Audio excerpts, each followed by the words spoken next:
आपसे प्रेरणा लेकर मैं भी थोड़ा सा आपसे कहलवाता हूँ। बोलिए भारत माता की। दो हाथों को भी थोड़ा कष्ट देंगे हम लोग। वंदे।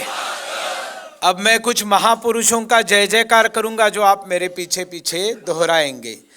बोलिए रानी माँ गाइडिनलियू की।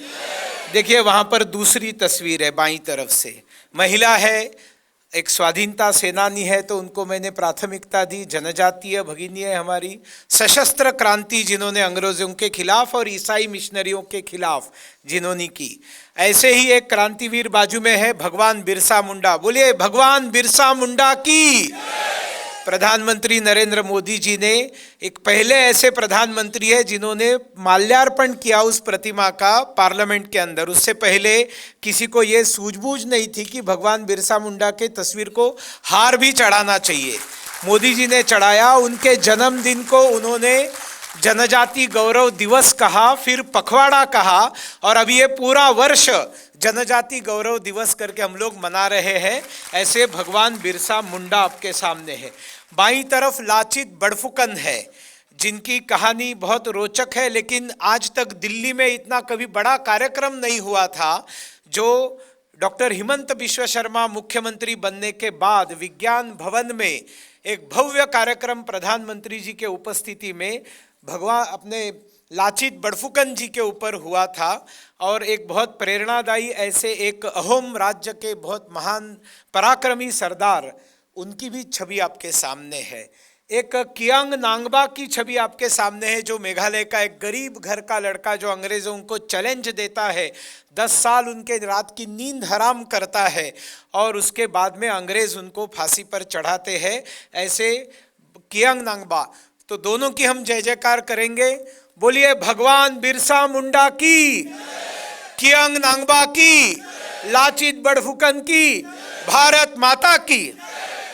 देखिए ये लंबा भाषण हमेशा मेरा होता है और आप सुनते आ रहे हैं, लेकिन आज एक बात महत्वपूर्ण ये है कि माननीय रामलाल जी की भी फ्लाइट है और माननीय दुर्गादास उइके जी की भी फ्लाइट है, और दोनों को फ्लाइट पकड़नी है। नहीं पकड़ पाए तो वो बाद में मुझे पकड़ लेंगे, जिसका कितना भयंकर परिणाम होगा वो आप समझ सकते हैं। तो इसलिए उन्होंने फ्लाइट पकड़ना ज़रूरी है, और ट्रैफिक कितना भयंकर है ये आप देख ही रहे हैं, है ना। तो इसलिए मैं अपने वाणी को बहुत संक्षेप में समाप्त करता हूँ। ये जो कर्मयोगी अवार्ड है, ये 12वां कर्मयोगी अवार्ड है, और ये कर्मयोगी अवार्ड हम उस व्यक्ति को देते हैं जिन्होंने अपना सारा जीवन पूर्वोत्तर भारत में नॉर्थ ईस्ट के अंदर समर्पित किया। वो व्यक्ति नॉर्थ ईस्ट का हो चाहे नॉर्थ ईस्ट से बाहर जाकर उसने अपना जीवन लगाया हो, लेकिन पूर्वोत्तर भारत को प्रखर भारतीय राष्ट्रवाद में रखने के लिए जिन्होंने अपने जीवन का पूरा समय दिया है, तन मन धन दिया है। तो हमारे सामने डॉक्टर सुब्रमण्यम भारती कोणाले जी बैठे हुए हैं। ये हमारे 2021 के कर्मयोगी है, इनको हमने ये पुरस्कार 2021 में दिया था। और आज हमारे सामने माननीय श्री गणेश दयमारी जी है। ये कर्मयोगी क्यों है? तो नॉर्थ ईस्ट के अंदर 200 से अधिक जनजातियां हैं, ट्राइब्स हैं, और सभी जनजातियों की अलग अलग लोक संख्या है, अलग अलग आबादी है। किसी की 500 है, किसी की 5 लाख है, किसी की 15 लाख 25 लाख है। जनजातियों की आबादी अलग अलग है, लेकिन उनकी भाषा अलग है, वेशभूषा अलग है, पूजा पद्धतियां अलग है। वो जो वस्त्र पहनते हैं उसके ऊपर जो उत्तरीय पहनते हैं वो उत्तरीय अलग है। वो जो घर बनाते हैं उस घर का डिजाइन अलग है, पूरी तरह से सब अलग है। लेकिन ये अलगता कैसे है? तो जैसे एक ही बगीचे के अंदर मिट्टी वही है, पानी वही है, मिनरल्स भी वही है, ऑक्सीजन प्राणवायु की मात्रा भी वही है, लेकिन उस बगीचे के अंदर अलग अलग प्रकार के फूल उगते हैं जिनका रंग अलग होता है, गंध अलग होता है, आकार अलग होता है, प्रकार अलग होता है। अलग अलग फल उगते हैं जिन फलों का स्वाद अलग होता है, महक अलग होती है, लेकिन जड़ में जीवन एक है। विराट सागर समाज अपना, हम सब इसके बिंदु है। संस्कृति सबकी एक चिरंतन, खून रगों में हिंदू है। तो हम सब लोगों को ये भुलाने का काम अंग्रेजों ने किया कि भैया आप लोग हिंदू नहीं हो, भारत को तोड़ना है तो सबसे पहले हर समाज को बताओ कि तुम हिंदू नहीं हो, जैनों को बताओ तुम हिंदू नहीं हो, सिखों को बताओ तुम हिंदू नहीं हो, लिंगायतों को बताओ तुम हिंदू नहीं हो, सबको आप हिंदू नहीं है, हिंदू नहीं है। नॉर्थ ईस्ट के अंदर सभी जनजातियों को बताना चालू किया आप हिंदू नहीं हो, मैतेइयों को बताया आप हिंदू नहीं हो, और धीरे धीरे वो बोलने लगे हम हिंदू नहीं है, तो बहुत आसान हो गया उनको ईसाई बनाना। अब जो बोल रहे थे हम हिंदू नहीं है, हिंदू नहीं है, उनमें से बहुत सारे लोग बोलने लगे हम क्रिश्चियन है, हम क्रिश्चियन है, हम क्रिश्चियन है। अब ये षड्यंत्र को किसी ने पहचाना नहीं। पंडित जवाहरलाल नेहरू जी का तो सवाल ही पैदा नहीं हुआ, क्योंकि वो तो सारा जीवन जॉनी जॉनी यस पप्पा ईटिंग शुगर नो पप्पा वाले स्कूल से पढ़कर आए थे। लेकिन इसको पहचानने का काम राष्ट्रीय स्वयंसेवक संघ ने किया, संघ के स्वयंसेवकों ने किया, और आज पूर्वोत्तर भारत में प्रखर राष्ट्रवाद, हिंदुत्व, भारतीयत्व और भारत की सुरक्षा और विकास अगर बना रहा है तो उसका सबसे पहला क्रेडिट राष्ट्रीय स्वयंसेवक संघ को जाता है। उस संघ को जाता है जो क्रेडिट के लिए काम ही नहीं करता है, उसका क्रेडिट से कुछ लेना देना ही नहीं है, बस काम करना है। ऐसे पूर्वोत्तर भारत के जनजातियों में ईसाईयत को रोकना, अपने स्वधर्म के प्रति, स्व समाज के प्रति स्वाभिमान का भाव, गर्व का भाव निर्माण करना, अपनी संस्कृति, अपनी वेशभूषा, अपने नृत्य, अपने गायन, इन सब के बारे में गर्व की अनुभूति करके उसका प्रशिक्षण लोगों को देना। शिक्षा दीक्षा सिर्फ ईसाई मिशनरी देते हैं, ये नैरेटिव तोड़कर हमारे विद्यालयों के माध्यम से शिक्षा दीक्षा देना प्रारंभ करना। भाषाओं को लिपि देने का एक बहुत बड़ा षड्यंत्र अंग्रेजों ने किया कि अनेक भाषाओं को, जो पहले बंगला या असमिया भाषा में लिखते थे, उनको बताया ये सब विदेशी लोगों की भाषा है, आप लोग तो बंगाली या असमिया नहीं हो, तो आप ये भाषा का स्क्रिप्ट मत ले लो, हमारा रोमन स्क्रिप्ट ले लो। मतलब पड़ोस में रहने वाला असमिया उसका असमिया स्क्रिप्ट नहीं लेंगे, पड़ोस में रहने वाला बंगाली है उसका बंगला स्क्रिप्ट नहीं लेंगे। 7 समुंदर पार से ईसाईयत ने लाए हुए रोमन स्क्रिप्ट को लिया और कई जनजातियों ने रोमन स्क्रिप्ट को यूज करना शुरू किया। बोडो समाज में भी ये षड्यंत्र हुआ कि बोडो भाषा को भी रोमन स्क्रिप्ट देना चाहिए। तो भारतीयत्व जिंदा रखना है, बोडोपन अगर जिंदा रखना है तो बोडो जनजाति के अंदर धर्मांतरण रोकना, वहां पर संस्कृति, सभ्यता और भाषा की सुरक्षा करना, उसके बाद में विद्यालय चालू करना, महिलाओं को आत्मनिर्भर बनाने के लिए बहुत सारे प्रकल्प शुरू करना, ऐसे पहाड़ों जैसे काम करने वाले गणेश दयमारी जी आज हमारे यहाँ पर हमारे प्रमुख कर्मयोगी है। और ये कर्मयोगी है, आपको लगेगा इतना यंग व्यक्ति है और इसको आपने कर्मयोगी, क्योंकि अब तक सारे जितने कर्मयोगी आकर गए लगभग सभी के बाल जो है सफ़ेद हो चुके थे या तो चले गए थे, लेकिन ये यंग है। देखिए इनकी आयु बहुत ज़्यादा नहीं है, 50 होगी, अधिक से अधिक 49-50 आयु होगी आपकी। लेकिन पुरस्कार क्यों दिया जाता है? पुरस्कार इसलिए दिया जाता है कि उसके कारण पहचान बनती है। इन्होंने तो जिंदगी में कभी सोचा नहीं मुझे कोई पुरस्कार देगा। मैं तो अभी मनोज जी मुझे पूछ रहे थे कि मुंबई में जो वन इंडिया अवार्ड होता है रामलाल जी, तो वो पुरस्कार पिछले वर्ष जो दिया था उसमें भी थे। माय होम इंडिया के मनोज जी हमारे प्रमुख संरक्षक है, कहीं भी एक फोन पर आ जाते हैं। तो जिसको हमने मेघालय के व्यक्ति को पुरस्कार दिया, मैंने मुख्यमंत्री कोनराड संगमा को फोन किया और उनको बताया कि अरे आपके कॉन्स्टिट्यूएंसी का एक डॉक्टर है उसको पुरस्कार देना है। मैंने नाम बताया, विद्यानिष्ठ मराक। तो मुख्यमंत्री ने बताया मुझे मालूम नहीं वो कौन है। तो मैंने कहा तुमको वो तुरा में एक आछिक समाचिक हॉस्पिटल है मालूम है क्या? तो कोनराड संगमा जी बताते हाँ हाँ मालूम है, वो तो बहुत अच्छा काम कर रहे हैं।